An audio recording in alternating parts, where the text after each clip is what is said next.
Thanks everyone for your time today. As always, we appreciate you taking time out of your busy schedules and joining us for hopefully a valuable training. We appreciate Streakwave obviously for having us and the Streakwave team as well. Today we'll be focusing more heavily on the vessel product set, and we'll take a little bit of a deeper dive on kind of the initial setup and some more technical questions that we get.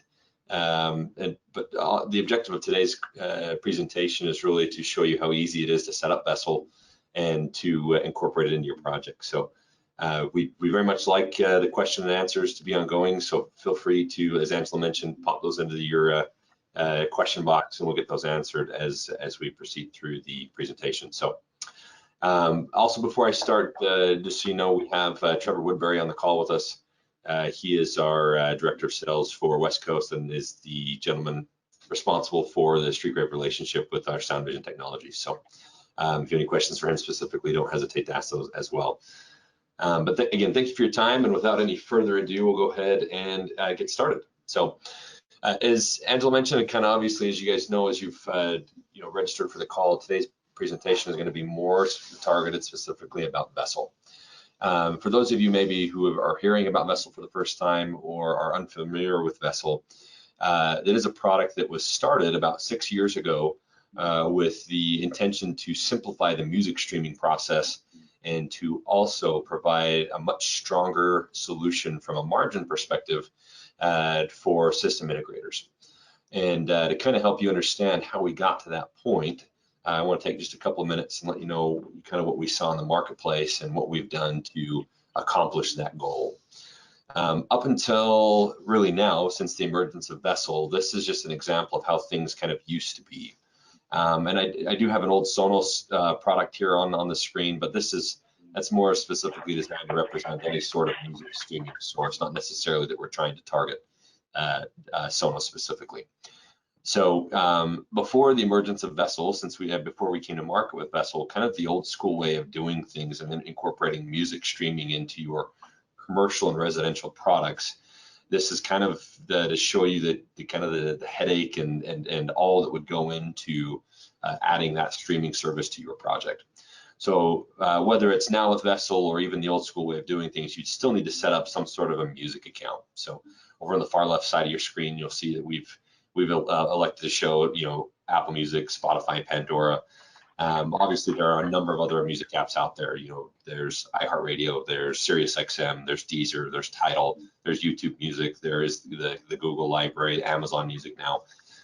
No matter the service, no matter what, you still need to go set up an account. But again, kind of the old school way of doing things is you take those account credentials and you then tuck them into whatever third-party app or control system that you're using to stream music into your projects. So in this particular scenario, obviously we're showing the Sonos app, but that could very easily be the Denon Hios app.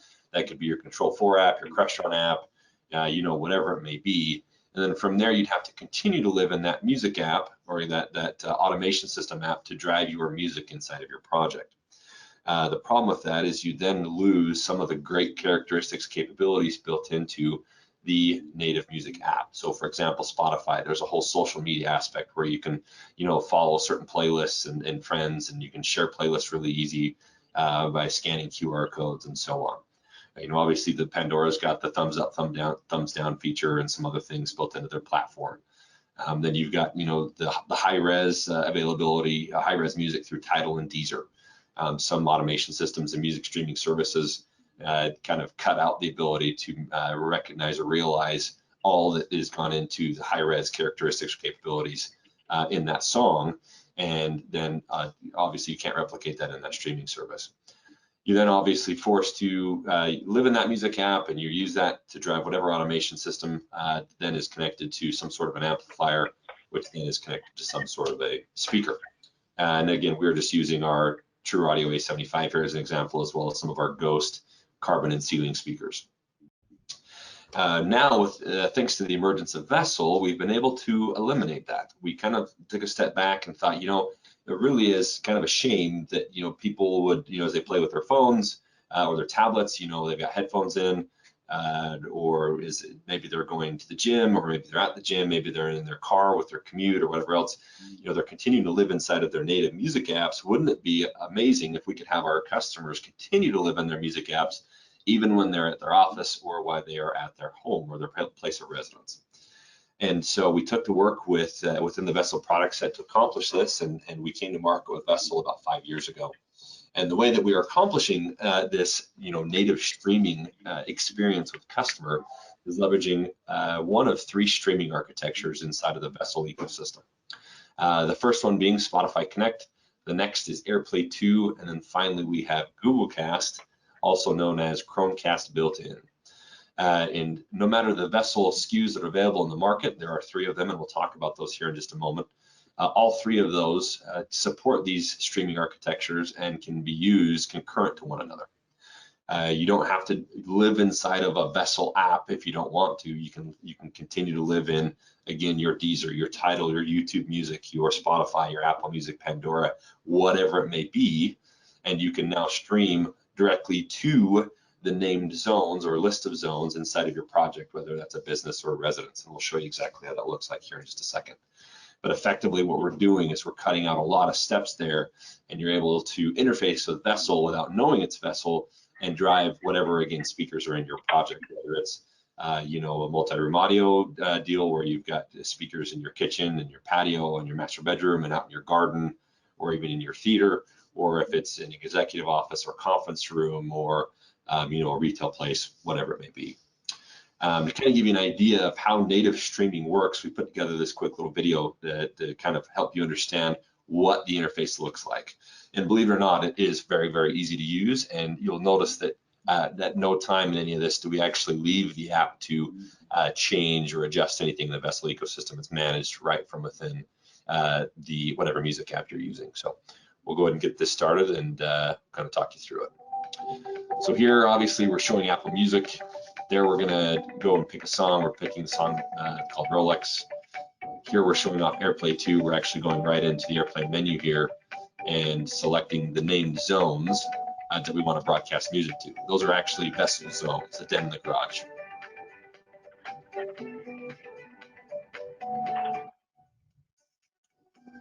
Next, we're going to use Pandora to showcase Google Cast or Chromecast built in. Obviously, we start a stream, we open the Google Cast menu and select the zone. And just like that, we're off to the races, streaming music right into that named zone. Finally, Spotify Connect.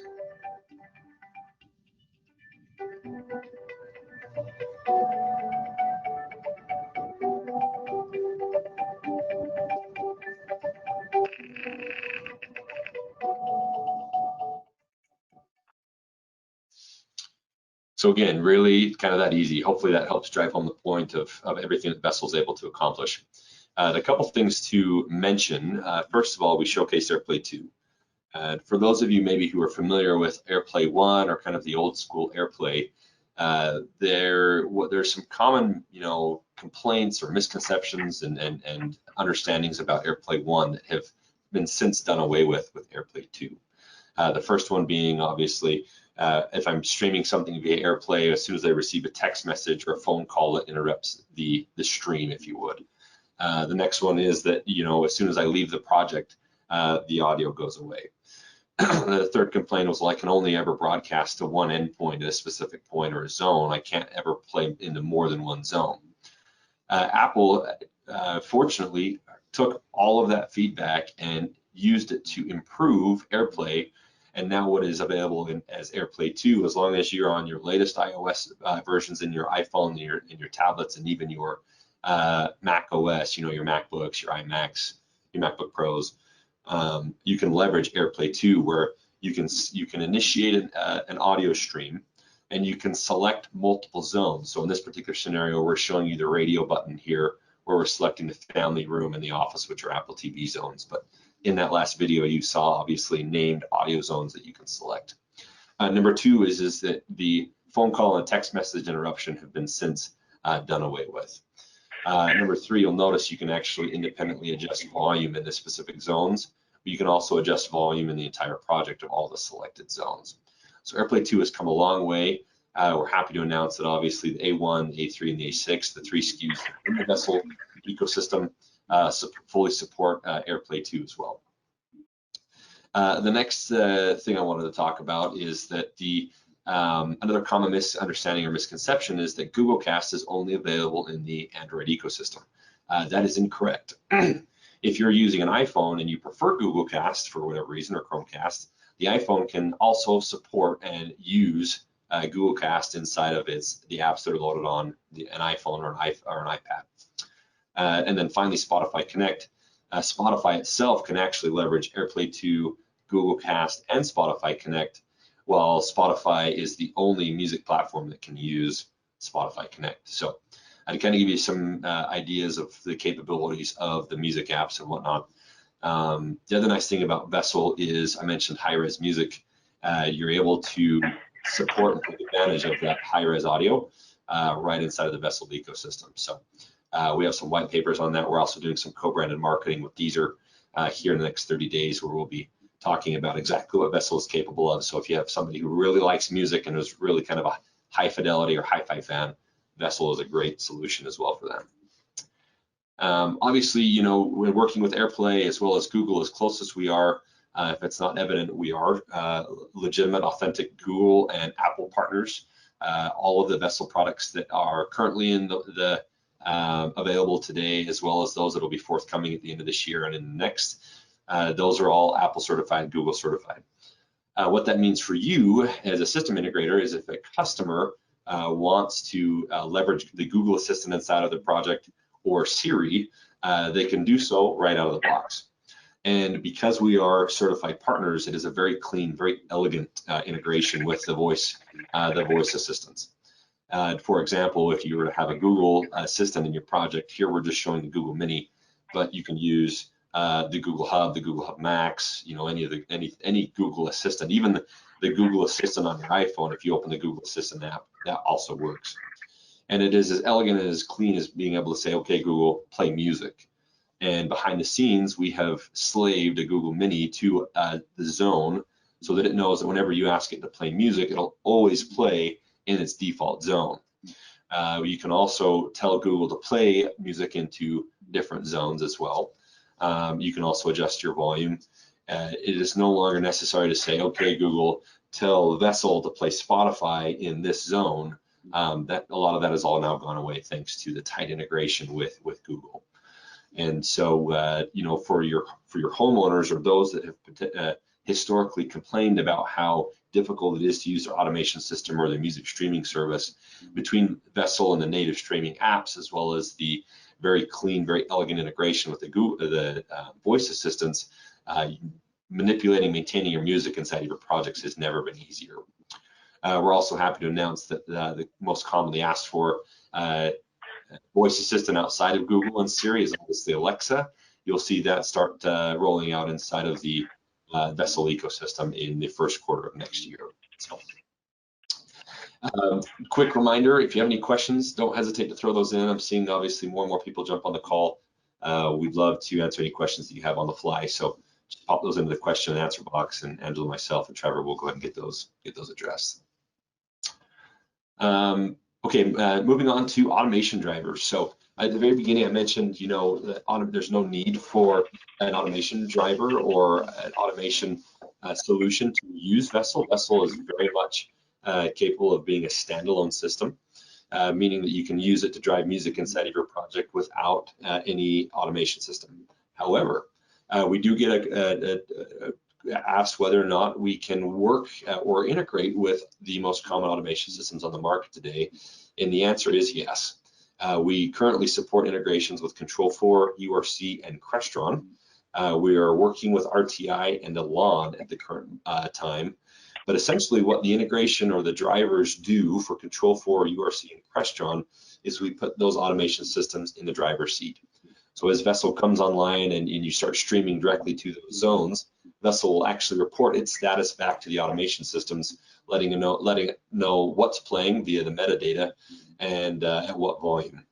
The automation system can then step in and interrupt that audio stream. It can also play or it can pause the audio stream. It can stop it completely. You can advance the track and reverse the track as well. Also, one other thing I'll mention with the Control 4 driver is we're able to leverage the A3 and the A6 into a matrix amplifier, which we'll touch on that here in just a moment. So know that, again, we play nicely in the sandbox with these 3 automation companies, and we are working on more.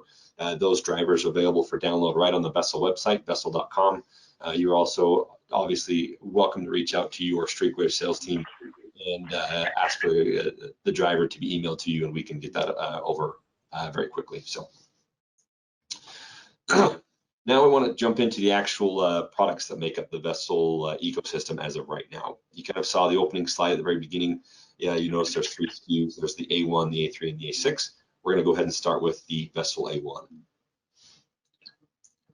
I like to kind of refer to our VSSL A1 as the Swiss Army knife of music streamers in the marketplace.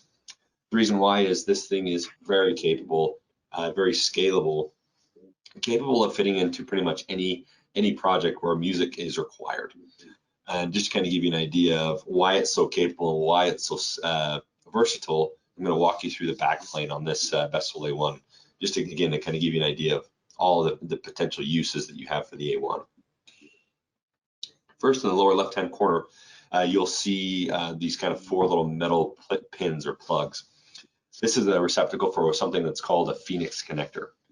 For those of you unfamiliar with what a Phoenix connector is, it's actually something very commonly used in the audio industry to essentially provide a very hard friction, almost crimping technology to clip right onto the speaker wire so that there's less chance of something inadvertently getting pulled out of the connector. So essentially what we're doing using Phoenix connectors is minimizing the potential need for truck roll for something as simple as a loose wire. So hopefully this makes sense, but you can, with that, there's an amplifier built right into the VSSL A1. So if you just needed to drive a pair of speakers in a project with a VSSL A1, you could do that. You could hook the speakers right up to the A1 speaker wire and be done. So it's that easy. Now you can use the built-in amplifier combined with AirPlay 2, Google Cast, or Spotify Connect and drive your music in that particular zone. Also, you'll notice just moving to the right there, that little purple RCA jack, that is actually a subwoofer out. You can use that loop into a freestanding subwoofer in the project, or if you have a subwoofer amplifier, maybe that's rack mounted or somewhere else in the project, the VSSL A1 has the ability to loop out and drive a subwoofer independently. It also has what's called a crossover built into it. So you can actually, using the VSSL app, which I will show you here in just a moment, you can go in and adjust that crossover on the fly so you can tell what frequencies VSSL should be sending to the subwoofer that's hooked up to this particular A1. Just up above that, you'll notice there's a little 3.5mm jack for an IR remote. That's actually a little IR flasher that plugs in there that comes with every A1. And essentially what you're doing, and again, we'll show you this in the VSSL app here momentarily, is you can actually teach the VSSL A1 IR commands from any IR remote. So if you wanted to use the A1 in conjunction with the TV in its own, maybe to drive a pair of speakers in the ceiling or a sound bar to try and enhance the audio out of the television, you can continue to use the television remote to adjust volume and also mute the music or the audio out of whatever it is you're using the A1 to play. Up and to the left of that, you'll see a line out only. That's a little confusing, but essentially what you're doing there is you're turning off the built-in amplifier in the event you use any of the logical inputs and outputs over here on the right side of the VSSL A1. So you'll notice just to the right of that purple sub out, the analog out, both red and white. Those are your typical preamp or analog RCA outputs as well as inputs. We'll jump over to the optical out. That's the little kind of gray trapdoor looking thing. And then you'll see the orange RCA jack there. The idea behind putting in the out or providing outputs here is your ability to use the A1 to connect into more high power amplifiers, or perhaps a commercial grade 70 volt or 100 volt amplifier. If you wanted to just be able to introduce music streaming technology into your project, but you have other amplification that you need to use based on project scope or size of project, or maybe you're doing, for example, an outdoor audio system with true audio, you could use one of these outputs and connect into that external amplifier. You'll notice the analog inputs as well as the optical and digital coax in. Those are designed to allow you to pick up things like a record player or a CD player, or maybe a satellite box or a cable box, And you can actually, in the VSSL app, which I'll show you again here in a moment, you can set a priority on the inputs so that anytime it sees something like a CD player or a source from a satellite box, it can actually interrupt the audio stream that's going on with the A1, or the other way around is if you have the satellite TV on and playing and you want your audio stream to always interrupt that, you can certainly do that. And again, I'll show you that here in the VSSL app in just a moment. Over there on the right, you'll notice the RJ45 jacks, both network in and out. Those are 10100 ports. That's obviously there so you can hardwire your A1 right into your network, so you don't have to worry about any sort of wireless congestion over accessing the A1 via Wi-Fi. That being said, if you need to use Wi-Fi, the A1 does have a high-grade MIMO Wi-Fi chipset built into it. Obviously, the goal there is to minimize signal-to-noise ratio. It is designed once again to be able to go and kind of hide in whatever aspects of your project in the event that you connect a network cable directly to it. That Wi-Fi chipset works great in providing good, high-quality music and uninterrupted music streaming service. Also built into the A1, you have a Bluetooth, always on, always broadcasting Bluetooth. You can turn off if you'd like in the VSSL app. But again, just in the interest of trying to give you as many different solutions in a single box, that's why we now have Bluetooth in there as well. A couple other characteristics regarding the A1 itself. This picture is kind of hard to see, I think, in the presentation, but it does rest on 2 rubber feet. Those feet are magnetic and can be quickly removed by just grabbing a hold of them and pulling them off of the bottom. In doing that, you can then take advantage of the little keyhole slots that are on the bottom of the A1 to actually wall mount this right onto a wall, making a permanent fixture in your project. Or number 2, if you have a rack that is going into a particular project, a server rack or an equipment rack, maybe a forge rack from Sound Vision, you can actually fit 2 A1s side by side on a single 1U or 1RU rack shelf. Works really, really well that way. Moving on to the A3 and the A6 in the project, or in the lineup, you've got the one on the top is the A3. It's a little sorry about that. It's a little 1U form factor 3-zone solution, and then the one below that is called the A6. That is our 6-zone solution. And we'll actually give you an idea of what those look like here by just getting you to the next slide. So at the very top, you'll notice some material differences between the A1 and the A3, as well as the A1 and the A6. The first being, if you look over in your named zones there, zone 1, zone 2, zone 3, those are obviously different zones. The A1 is only capable of supporting 1 zone, whereas the A3 now can support up to 3 zones. And a common question we get is, well, with 3 zones, can we play 3 different streams at the same time, or can we use can we have each of those 3 zones play something different? The answer to both those questions is yes. A lot of our competitors, for whatever reason, even though it may support multiple zones, they only sometimes will allow up to 1 or 2 or 3 concurrent things going at the same time in their ecosystem. The nice thing about VSSL is for every named zone on the project, you can have a stream going to that simultaneously. So if you have 18 zones, you can have 18 things streaming at the same time. If you have just 1 zone or 3 zones, you can obviously mix and match and get those working as well. The back of the A3 and the A6, you'll notice the same kind of pinouts there available and ready to receive a Phoenix connector. Those Phoenix connectors are included in the box with the A1, A3, and the A6. So you'll notice obviously there's 3 on the A3, 6 on the A6. Those are so you can wire speakers directly up to the A3 and the A6 chassis. You'll notice the same network in and out ports on the back of the A3 over there on the left. And then moving over to the right, you'll notice some RCA inputs as well. The bus out and bus in are both analog. The bus out is designed to work very similar to what we talked about on the A1. In the event that you needed to have this bus out drive or send it signaling to a more high-powered amplifier or perhaps a surround sound processor, you can actually take that bus out and marry it to one of the other zones, zone 1, zone 2, zone 3, and make it so whenever one of those zones is playing, that bus out is playing the exact same thing. The bus in, as well as zone 1 in, zone 2, and zone 3 in, similar situation as the A1. If you have a satellite box, CD player, record player, whatever it may be, that you want to plug into the A3 and make that available on any of the zones, the amplified zones, you can do that. And we'll show you that in the VSSL app here in just a moment. Moving down to the A6, almost identical to the A3, other than we are doubling the number of zones. We're also doubling the bus outputs and the bus inputs. Now with the A6, you can actually loop into 2 separate external amplifiers, perhaps a surround sound processor, as well as a garden or a landscape audio system. Bus inputs, as well as all of the preamp inputs into the zones. You get a total number of 8 different things you can plug into the back of the A6 and make available on any of the 6 network outs, or excuse me, speaker amplifier outs. Another major difference between the A3 and the A6 is they are hardwired Ethernet only. There's no Wi-Fi chipset built into either one of these, and the reason for that is obviously just trying to provide a much cleaner, much more reliable music streaming experience in your projects. You'll notice in the picture that there are feet on the bottom of both of those chassis.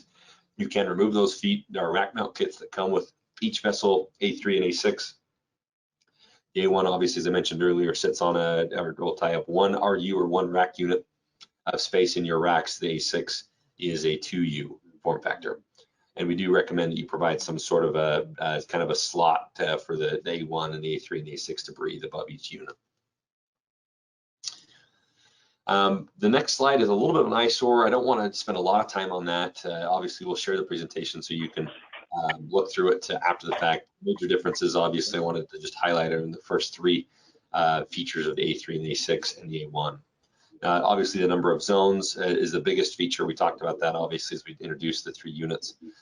Each zone consists of 2 channels, and essentially what you can view a channel as is basically if you're connecting a stereo pair of speakers, so a left and a right channel on a speaker. And you can kind of view a left and a right speaker similar to the left and right channel on your headphones. So if you're listening to your AirPods, your Beats, or whatever kind of headphones you like, you can view that left channel, whatever the music artist intends for you to hear on that left channel, as well as the right channel will be the same thing you receive in each one of those vessel zones, both the left and the right channel. So obviously, with the zone 6 or the A6, there's 6 zones, 2 channels per zone. That's where you get your 12. And then finally, output power. You'll notice on the A3 and the A6 that they're both rated at 50 watts per channel, whereas the A1 is only rated at 35 watts per channel. I will mention that the A1, even though it does have only a 35 watt per channel rating, we've had a number of dealers that have taken the A1 in and played it against some of its competitors that have higher power rating amplifiers, higher power rated amplifiers, and the A1 blows it out of the water. So what we've done essentially in the power supply within the A1 is provided quite a bit of overhead. Even though it's rated to only produce 35 watts per channel, you'll be pleasantly surprised at how well the A1 plays. Before we jump into some setup and some other features, just another reminder for everyone, please don't hesitate to throw your questions in the Q&A box. Next, again, as you kind of get the vessel into your hands for the first time and you want to be able to start working on setting it up, a couple of best practices that we suggest right out of the box and things to remind you of is number 1, the A1 does require a high-speed Ethernet connection or a Wi-Fi connection. Without any network there, the A1, the only thing you're going to be able to do is access the Bluetooth. The A3 and the A6 require a hard wire or Ethernet connection only. There's no Wi-Fi there, nor is there any Bluetooth in the A3 and A6. Whenever using any vessel products in your project, we always recommend using high-quality, commonly known networking gear. You'd be surprised how often we still see system integrators out there using kind of white box off the shelf, no-name brands, and that doesn't do anybody any good, especially with vessels. So please use some good quality gear. Obviously, if you're using Luxol, Arachnus, Ubiquity, those are all quite good and approved on our approved list. As you go through and set that up for the first time, for example, if you're using Ubiquity, we have a tear sheet that gives you the exact settings that to watch out for. Generally speaking, out of the box, most networking gear works, but if you, for whatever reason, need to disable UPnP or multicast, you will have a hard time getting Vessel to work. We request that you therefore leave those enabled on your network, and there are some other additional settings that you have some difficulty getting Vessel set up for the first time on your network. There are some additional settings that we can provide to you in some white sheets.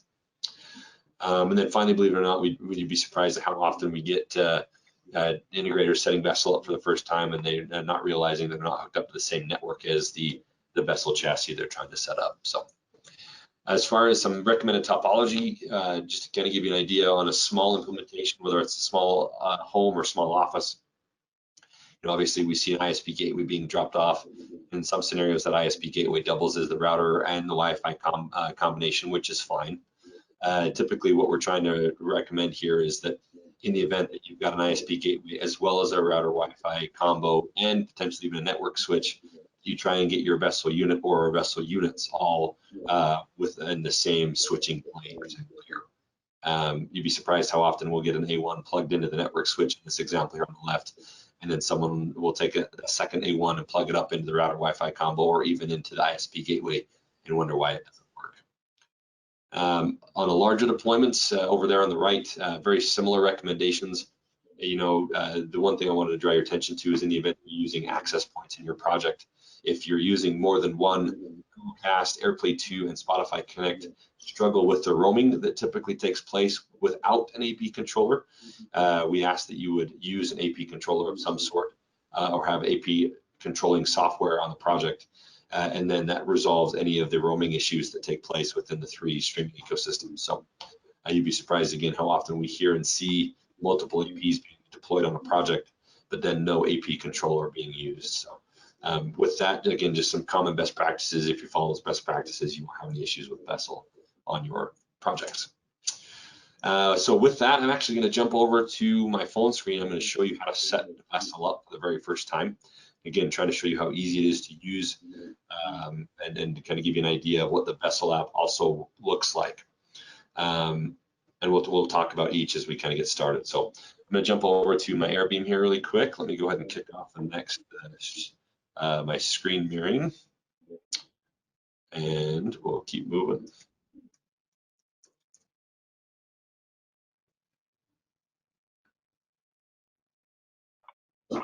Here it comes. So typically when you set up Vessel for the first time, you can go ahead and try and go into the Vessel app, but you'll immediately be presented with something like this. It's a little bit of an error screen that says important Chromecast built in. You've got a zone that needs to be set up using the Google Home app. The very first thing I'll mention is, yes, this is required. I'm going to show you how to do this inside of Google Home.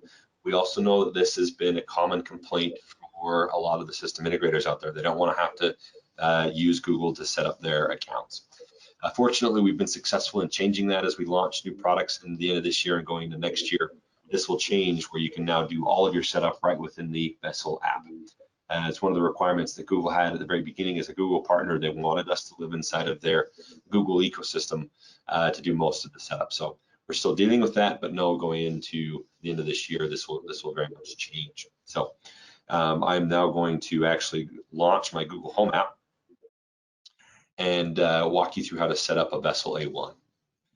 For those of you who aren't familiar with the Google Home ecosystem, it actually is a pretty slick setup, pretty slick interface. You just have to get familiar with how to use it. I here am logged in as a true audio admin. I've got access to our admin account within Google, and then I've created a number of different homes that reside within this Google app. I will tell you that if it's the very first time using Google, you'll be able to go in and create a home for the first time, and it's all very intuitive. It'll walk you through it and get you set up for the first time. Typically, what I like to do whenever I'm setting up a new customer is I'd like to make sure that we're trying to use, have the homeowner or the business owner there, and you're using their Google account to kind of set up the initial, the Vessel deployment. In the event that's not possible, I actually will go in and create a separate home here or a business where you can actually set everything up under, and we'll kind of walk you through that here in just a second how that happens. So you open the Google Home app for the very first time. In the upper left-hand corner, you'll see this set up 3 devices up here in the upper left. That if you're welcome to click on that, but for training purposes, I'm actually going to use the plus sign up here just below my clock. And just kind of gives you an idea of everything that you can now create, add, and manage inside of the Google Home app. Obviously, you can see here you can create a new home, create a new speaker group, which we'll show you how to use that here in just a moment. In this particular scenario, since I've already set up my home, I'm going to go ahead and set up a new device. Right at the very top, again, it's just asking you, do you want to do something that already works with Google, like it's a certified works with Google product, or we just want to set up a new device. For Vessel, we're going to click on this home icon where we're going to set up a new Google device. I'm going to select my home here. I'm going to use the temp home for now. If I wanted to create another project, I could. Actually, we'll go ahead and do that. Go go ahead and create another home just to show you what that looks like, and we'll call this Streakwave. And then if I wanted to provide a home address, I could. I'm actually just going to use our zip code here at the corporate office, 84737, just to kind of get that done. And then we're going to go ahead and click next. Now the Streakwave home has been created in my Google Home app. Google then goes out and searches the network that I'm on, and if everything's successful, all of my shapes stack up really pretty, say, hey, guess what? We found a new device. Here's what we found. If you have multiple A1s on the project, you'll be presented with a list of all of the A1s. Same thing with A3s and A6s. Essentially, you have all of the named zones that we're going to go in and set up. You'll notice here that the vessel A1, where it says vessel A1 137D24, that corresponds with the serial number on the back of the vessel A1. So if you're trying to decide what A1 was hooked up where, you can look at the serial number. Also, the nice thing about the Google Home setup process is it'll actually play a test tone through a specific zone, so you know which zone you're actually working with. So I'm going to select this very top one, this vessel A1. I've selected it here. You'll notice the checkbox is now on the vessel A1. I'm going to hit next. It's going to go in. It's going to connect to that A1, and this is where it now plays a test tone through that A1. If you're confused and you can't remember which one you hooked up what to, obviously if you're close to that zone, you hear that test tone, you'll know which A1 you're working with, and that'll help you through the next process. Which now I just click yes, I heard the test tone. If you like to provide feedback, Google obviously appreciates it. I'm going to go ahead and say thanks. From here, I'm going to name what that A1 is designed to be. So, for example, if I'm, in a residence and some of these canned names work, that's great. You can select one of these names and it'll assign that name to the A1. In this particular scenario, this is actually our conference room A1. So I'm going to go into add custom room, select next, and I'm going to call this conference room. After that, it's going to go in, make sure your A1's connected to your network. At this point in time, if you're connecting Wi-Fi, it'll go ahead and set your A1 up on your Wi-Fi network.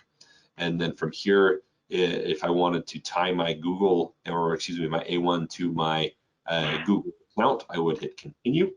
I'm going to go ahead and do that. It's going to marry that A1 to my Google account. And from here, I can go ahead and set up the Google Assistant. I don't have any Google Assistant set up on this particular network, but from here, we can actually go in and actually, you know what? I think I may. Let me just try. Nope, not. I'm going to show you, from that point, you can go ahead and exit out. You'll notice right here at the top of the screen, I now have my conference room speaker in my conference room set up and ready to go. I can actually go in and click on this. I can see the volume that's going to be playing out. Here I can actually go in and change the name if I maybe messed up. I don't want it to be called conference room speaker. I just want it to be called conference room. So I'll save that. From there, that's pretty much it from a setup perspective. You just repeat that over and over again for however many zones you have in your project. The one thing I want to quickly just take a peek to see if somebody's plugged in a Google Assistant downstairs, which they have. It's our Experience Center Google Mini.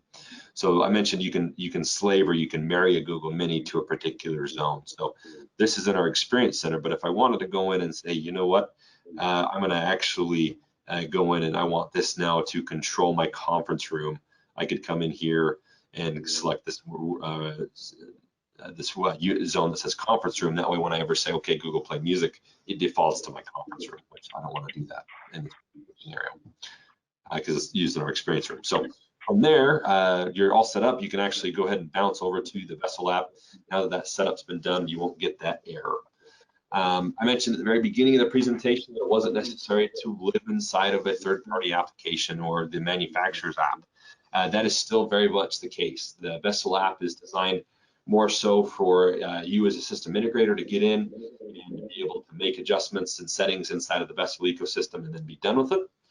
There are some features that are available to the end user, both business and residents, that you may want to open up to them as a system integrator.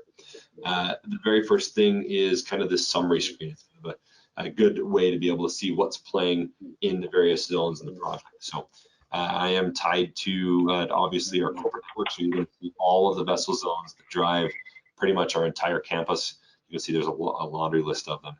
From here, I can actually go in and play music. I can stop music in the individual zones. So from a from a business owner, homeowner perspective, if I just want a summary of everything that's happening in my project, I can go in here and kind of have ultimate control over everything. Before I leave this screen, I also want to draw your attention to this microphone in the upper right-hand corner. This is actually where you get access to Vessel's one-way paging platform. So here you can see a list of all the zones. This is something our competitors don't do. Right from the Vessel app, I can go and find the zone I set up. You can see conference room right below the Claim Me speaker above Devin's office. I can click and hold on that and it would broadcast into the conference room. Since Trevor's on the call with us, I'm going to go ahead and click and hold on this until Trevor, it's time for lunch, please come down to the break room. And then from there, I let go of that and it'll broadcast into Trevor's zone. Click and hold on this until Trevor, it's time for lunch, please come down to the break room.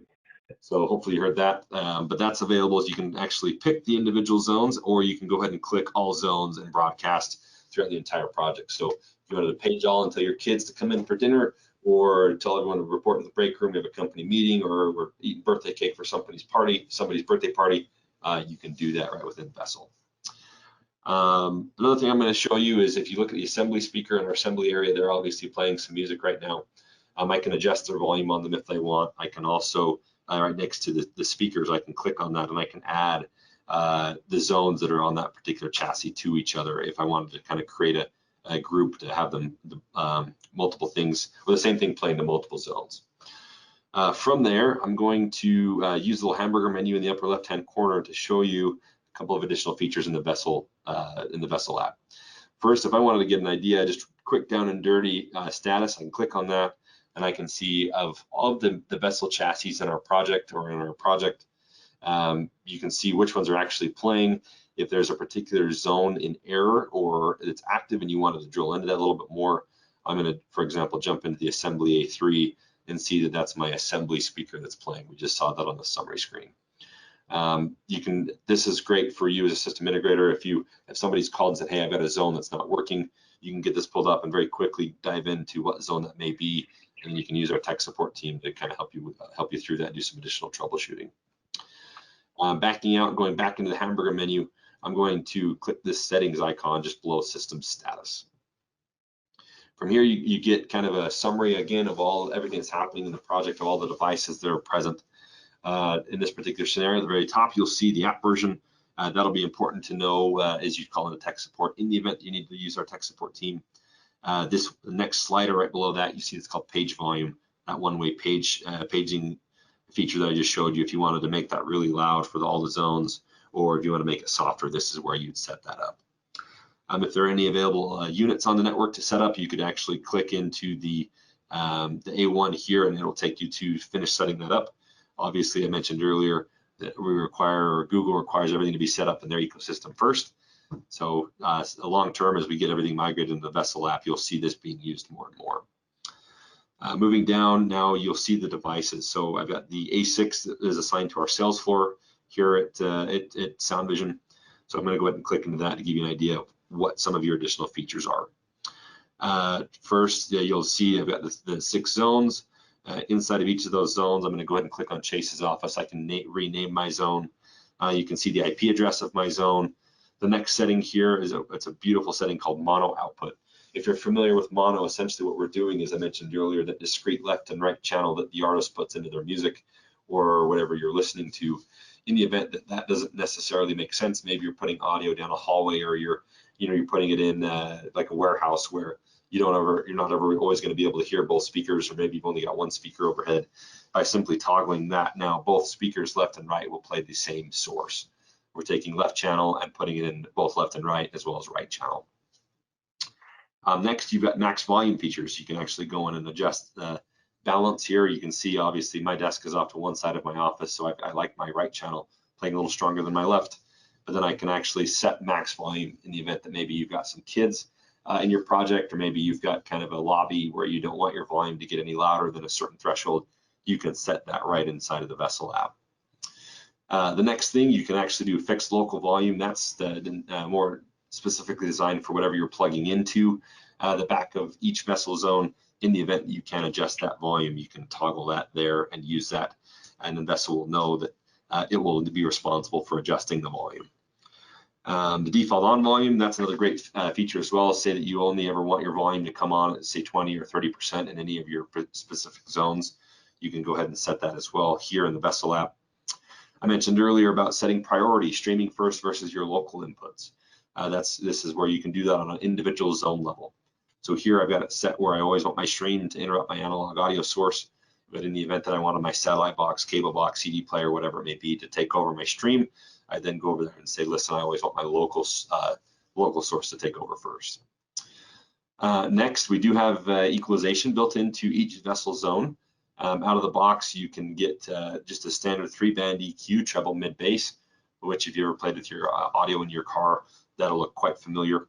In the event that you're a little bit more of an audiophile, you like to get a little more granular with things and adjust a specific zone a little bit more than your average Joe, you can click on Advanced EQ, and now you're presented with a 7-band EQ where you can get in and adjust at a more granular level some of the frequencies that are available, the most commonly used frequencies inside of kind of your audio streams and everything else. So I'm going to actually back out and go to the conference room that we just set up to show you a couple other features that are built into the A1. So we already talked about kind of the zone settings. We don't need to go back. Actually, you know what? We are going to go inside of the zone setting. So if you go into the A1, I mentioned the A1 has a crossover built into it. You'll see here, this is how you turn the crossover on and off. And then from there, you can see as I adjust that I can go and say, you know what, the subwoofer is capable of playing some higher frequencies, so I'm going to go ahead and raise that up a little bit. If it's a larger subwoofer, maybe you can't let it play as high of a frequency, and you want to say, you know what, I only want it to play 100 hertz and below. You can adjust that there. On the A1 as well, this is where you can actually set your IR control. Down below device settings, if you wanted to select that, you could learn your volume up, volume down, as well as your mute. Also down below, you'll see device control, that dark mode. That is if you wanted to turn off all the lights on the front of the vessel. Perhaps you've got this installed behind a TV in a darker room. Maybe you don't want to see any blinking lights behind the TV, or maybe your rack needs to be completely dark. Here you can select that and it'll literally black out the entire A1 so that it runs completely dark. The A1 does have a standby mode built into it in the event you want it to sleep and consume less power. In the event that you didn't want that and you always wanted to let it run and always be on, you can select that, and now your Vessel A1 will always be ready to go at a moment's notice. Here also you're getting some ability to go ahead and power cycle your device. That's that restart device, or in the event you need to reset it to factory and start over with a setup, or maybe tech support's asking you to reset factory. You can do that right there. And that is the Vessel app in a nutshell. The other thing I'll mention on the home screen here, since I've got it, is you'll notice these little, what look like RCA plugs. So I'm going to use Angela's office here at the very top. I'm going to click that RCA plug, and here you're going to be able to see some of the analog sources that are plugged into the sales floor A6. So we've got a record player, a satellite box, and my media server.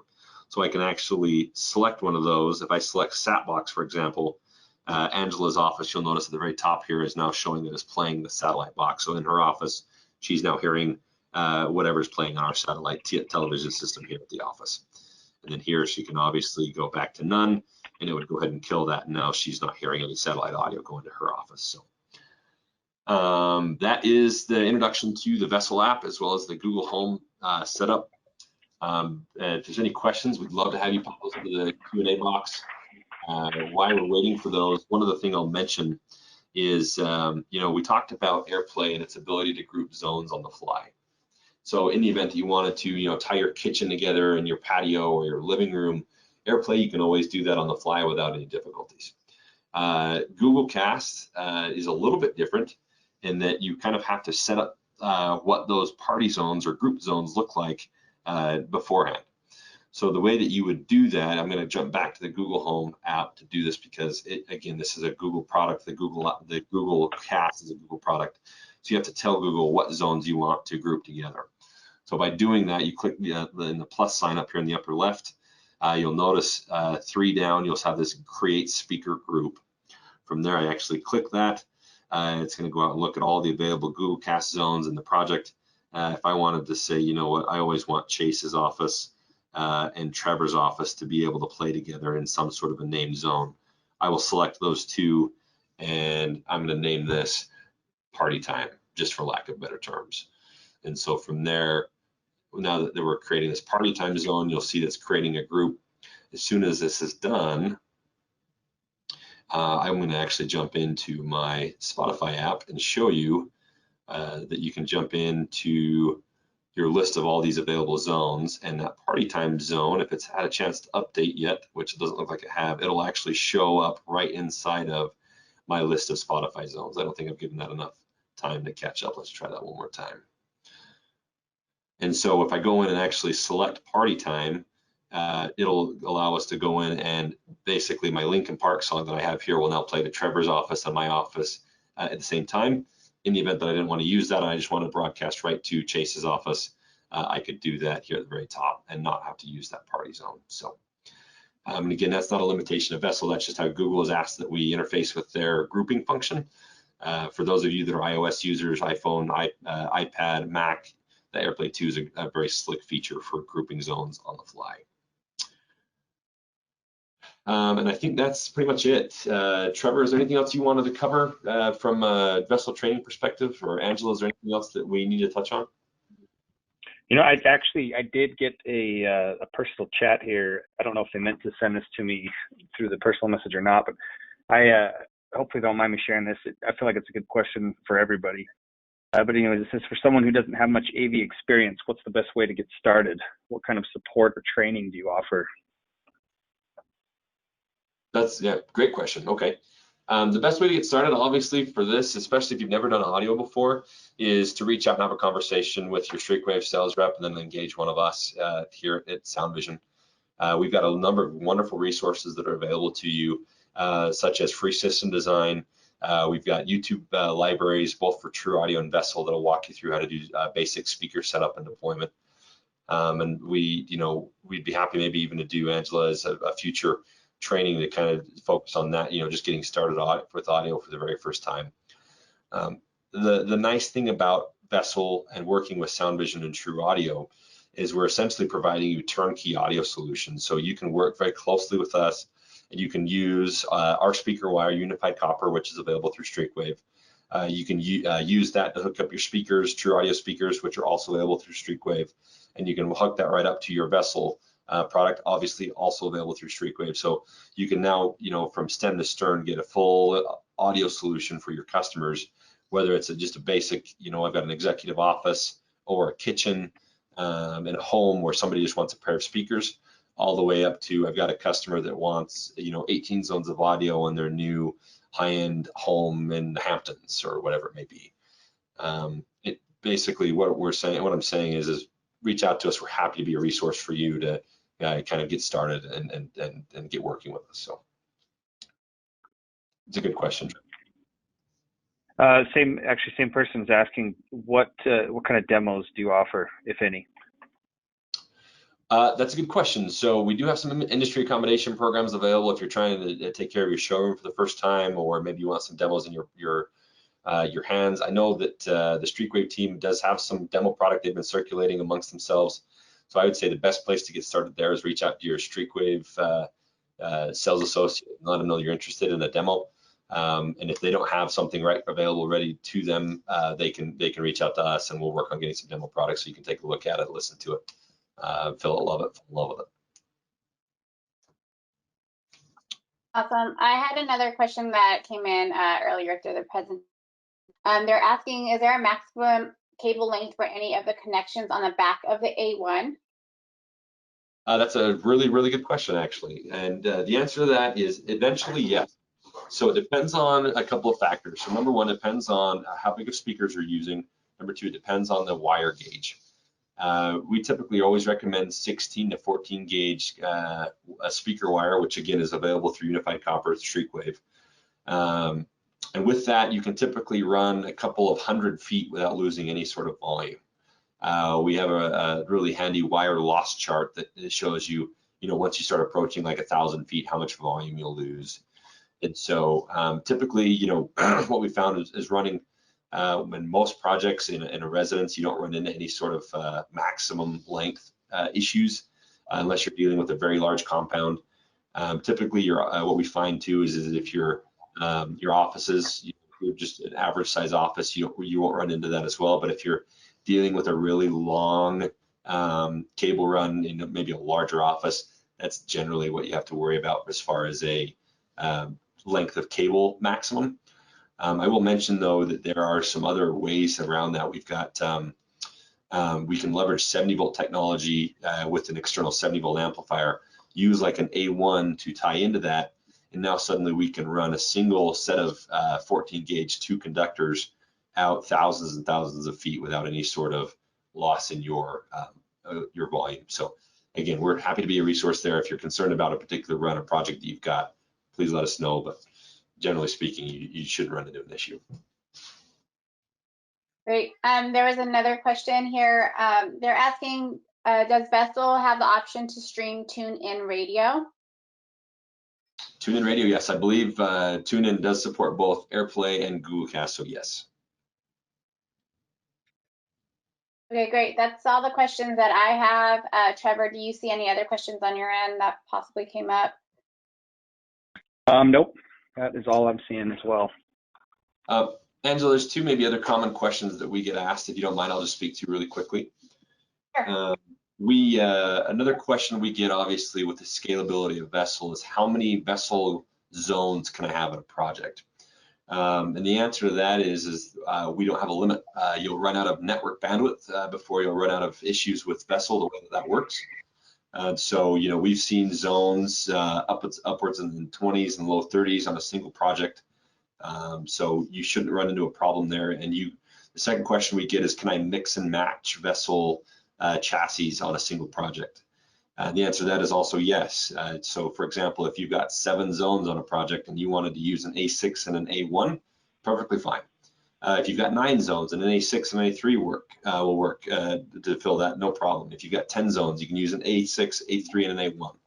Pretty much to your heart's content, you can mix and match any of those to make sure that you've got exactly what you're looking for as far as zone count and functionality inside of your projects. So, and that's it for me, Angela. That's all I've got.